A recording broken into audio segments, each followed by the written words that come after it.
after our game against Fulham. If you do have a question, please raise your hand and we will get to you as soon as we can.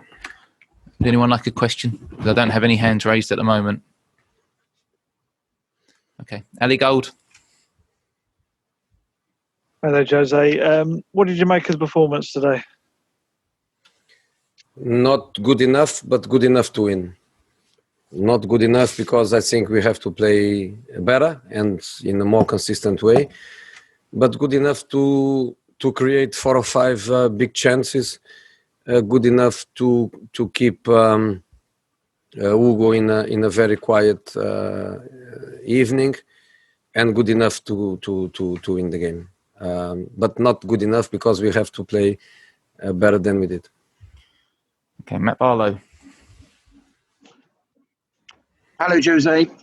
Can you tell me what you thought of Fulham's performance? You predicted they'd be full strength and strong, and they were really. Yeah, I knew. Of course, they start the Premier League in a way where they were intelligent enough to understand that way they would be relegated, and then they changed on time. They adopted a different way to think football, a different way to organize the team. And since then, they are getting good results, which I always told that I was expecting a difficult match. Okay. Gary Cottrell. Yes, Jose, as you predicted, it was a pretty unchanged Fulham side. I think one change from their last Premier League lineup. So seems like all that fuss was a little bit about nothing before the game. Look, I truly believe, I have to believe, and I know the top hierarchy at Fulham Football Club, and we are dealing with honest people. And of course, they had problems. Of course, they had problems. And of course, the reason why we didn't play the game when we should, there were reasons for that. Okay, let's put that very, very, very clear. The reason why they were not happy to play today is a different question that you have to ask Scott and not me. But, in the football world, it's very difficult to keep secrets. It's somebody that tells somebody that tells somebody that tells somebody and arrives to another somebody. And of course, we knew for a few days that they were ready and they had the players to come. And Mitrovic is not a COVID situation; is a small injury from the last match. We knew that. So it's something that you have to ask Scott, but make things very, very clear. Of course, they had problems, and of course, there was a reason for them not to play the game a couple of weeks ago. Matt Law.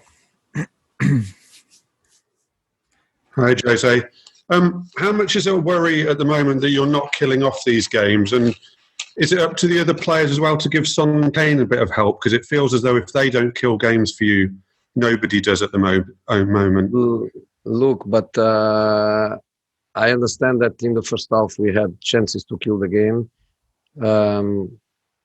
Some of them is Ariola responsibility. In the second half we had the biggest chance to kill the game. But when you don't do it, you cannot concede goals the way we did it. And this is the same story basically since the beginning of the season. We can speak about not killing the game.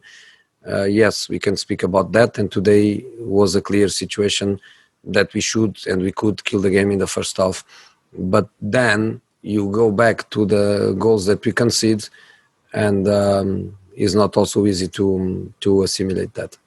Okay, last one from Charlie Wyatt. Hi, just following on from that, in terms of the goal you conceded, how angry does it make you when you play so well, yet you just switch off for a second? And what will you say to your defenders after the game?